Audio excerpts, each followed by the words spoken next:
Bienvenue dans ce tutoriel où je vais vous montrer une astuce sur Excel qui va vous permettre de rendre vos graphiques histogrammes très dynamiques. Alors, l'idée ici est qu'on a un ensemble de données, on a les ventes des produits 1, 2 et 3 sur une même période. Et on aimerait pouvoir faire soit une analyse groupée des ventes des trois produits, soit une analyse par produit.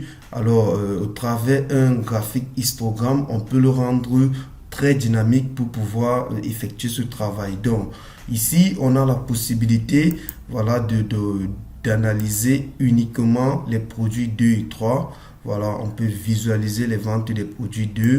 On peut dire on veut visualiser uniquement pour les produits 3. Voilà, on peut dire uniquement pour les produits 2. Voilà, uniquement pour les produits 1. Produit 1 et produit 2 à la fois et produit 3 à la fois. Donc, avec ce graphique, voilà, il est très dynamique. Donc, on va voir comment le faire. C'est plus ou moins simple lorsqu'on comprend l'approche. Donc, là, je vais créer une nouvelle feuille. Ici, je vais simplement recopier mon tableau, CTRL-C. Je vais dans la seconde feuille. Là, CTRL-V. OK, ici, je vais faire pareil, affichage.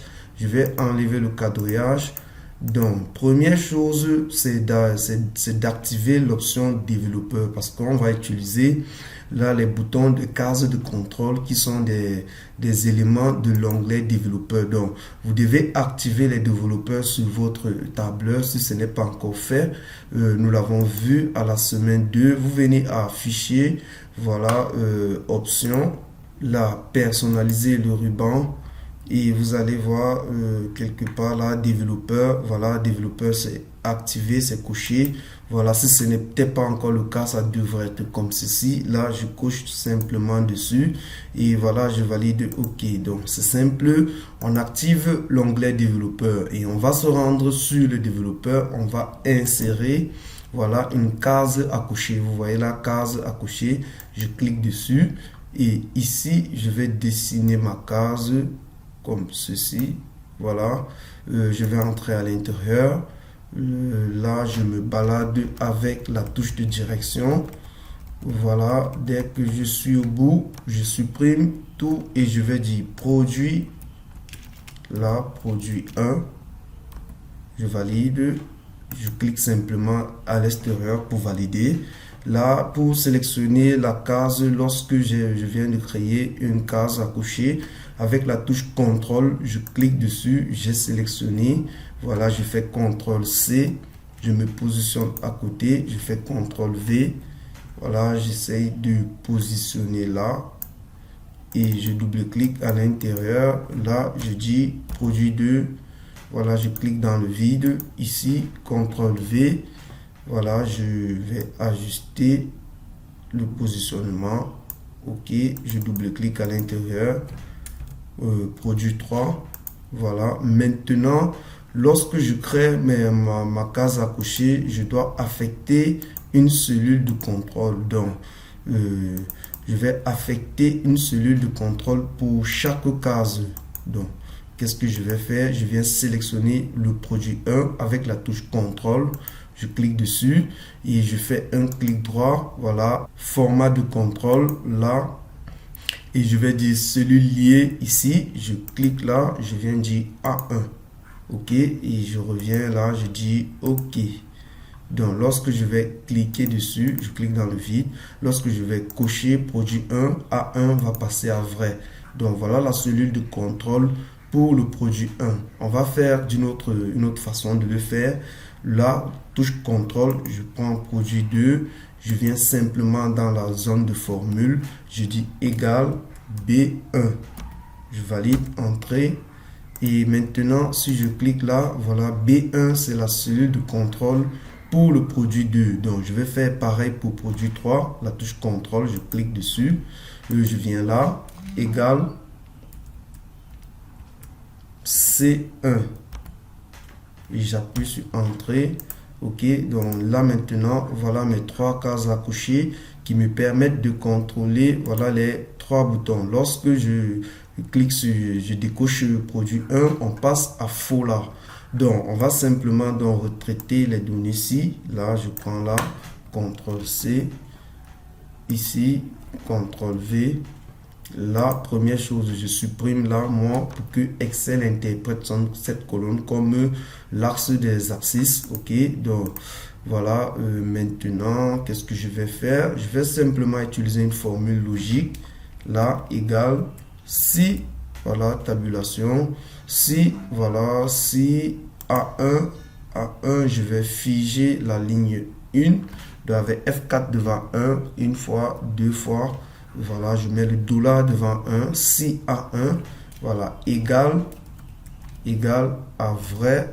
Je prends la formule vrai. Là, j'ouvre la parenthèse, je referme. Point virgule. Alors, si c'est vrai, donc, renvoie-moi cet élément. Ou alors, point virgule, si c'est faux, renvoie-moi du vide. Là, je ferme la parenthèse, je valide entrée. Et tout semble bien marcher. Je sélectionne tous les données.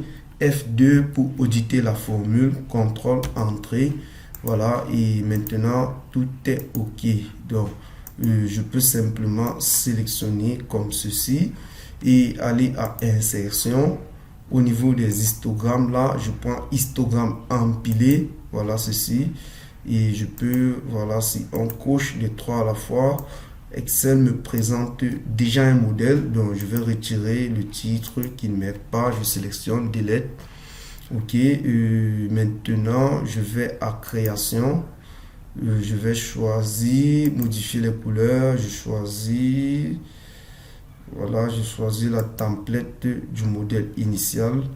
Voilà. OK. Donc, ici, je vais mettre en abrégé pour avoir de l'espace. J'entre, entrée, et là, je double-clique comme ceci. OK. Bon. Voilà. Là, c'est nettement mieux. OK. Donc, on a la possibilité de faire l'analyse pour chaque produit sélectionné. Il suffit de cocher la case du produit. Donc, là, je vais augmenter l'épaisseur des colonnes, des barres. CTRL-SHIFT-1 ou CTRL-1 pour certains claviers. On va aller à largeur de l'intervalle. On va baisser. Là, je baisse. Je vais baisser jusqu'à 90. Voilà, c'est bon, 80. OK. Donc, maintenant, c'est nettement mieux d'observer les trois éléments à la fois. Donc, le graphique, il est plus ou moins simple. Le but ici est de relier, de créer des cases à cocher et de les relier aux données. Donc, pour les relier, on va utiliser une cellule liée. La cellule liée, c'est la cellule qui est liée au bouton d'action. Donc là, je peux faire clic droit là et masquer. Voilà, ici, je vais aller à mise à forme et contour. Je vais dire sans contour. Voilà. OK, donc voici le rendu. On va baisser là de notre cas. Donc, c'est plutôt simple. Je vous laisse le fichier à télécharger juste en dessous de la vidéo pour que vous puissiez passer à l'action.